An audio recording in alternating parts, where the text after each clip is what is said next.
మనిషి జీవితంలో మొదటి భయం మరణ భయం గురించి తెలుసుకున్నాం. ఇక రెండవ భయం ఆర్థిక భయం. మరణ భయం ఏదో ఒక సందర్భంలో వచ్చి వెళ్తుంది. కానీ ఆర్థిక భయం మాత్రం ప్రతి క్షణం ప్రతిరోజు మనల్ని వెంటాడుతూనే ఉంటుంది.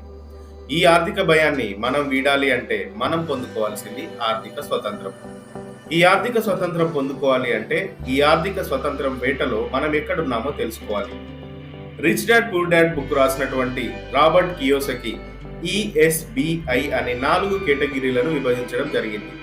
అందులో left quadrant employee self employee, right quadrant business owner investor.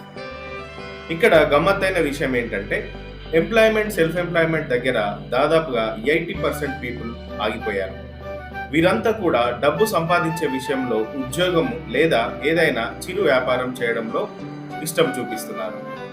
ఇక 20% ఎవరైతే ఉన్నారో business owners and investors. Business owners తమ కోసం ఒక సిస్టమ్ని క్రియేట్ చేసుకొని వాళ్ళ కోసం పనిచేసే వారిని క్రియేట్ చేసుకుంటున్నారు. ఇన్వెస్టర్స్ తమ దగ్గర ఉన్న డబ్బును ఆ డబ్బే వారి కోసం పనిచేసేలాగా చేస్తున్నారు.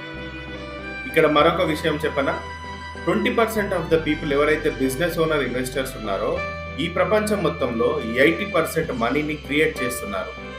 ఎవరైతే 80% పీపుల్ ఎంప్లాయ్మెంట్ సెల్ఫ్ ఎంప్లాయ్మెంట్ దగ్గర ఉన్నారో 20% మనీని ఎర్న్ చేస్తున్నారు. క్రియేట్ చేయడం ఎర్న్ చేయడం చాలా తేడా ఉంది కదా. అయితే మనలో ఉన్న ఆర్థిక భయం మనం వీడాలి అంటే మొదటగా మనం లెఫ్ట్ కోర్డెంట్ నుంచి రైట్ కోర్డెంట్కి మారాలి. ఈ రైట్ కోర్డెంట్కి మారాలి అంటే మన యొక్క మైండ్ సెట్ మారాలి. మిలియనీర్ మైండ్ సెట్ అనే ప్రోగ్రామ్ని మీకోసం అరుణ్ గిగ్స్ ఛానల్ ద్వారా మేము అందించబోతున్నాం. వివరాల కోసం డిస్క్రిప్షన్లో నేను ఛానల్ లింక్ ఇచ్చాను. ఈ ఛానల్ లింక్ ద్వారా మీరు అప్డేట్ తెలుసుకోవచ్చు. ప్రతిరోజు మీ మైండ్ సెట్ని మీరు డెవలప్ చేసుకోవడం ద్వారా మన బ్రెయిన్లోకి ఒక అద్భుతమైన ఐడియాస్ వస్తాయి. ఈ ఐడియాస్ అనేవి మనకు కావలసిన క్యాపిటల్ని పెట్టుబడిని క్రియేట్ చేస్తాయి.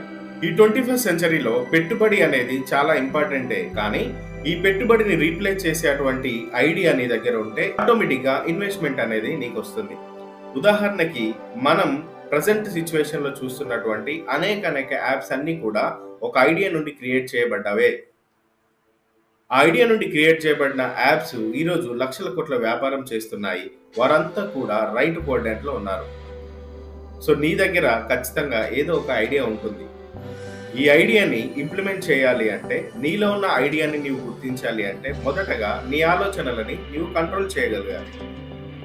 నీ ఆలోచనలను నీవు కంట్రోల్ చేయాలి అంటే మొదటగా నిన్ను నీవు కంట్రోల్ చేసుకోవాలి.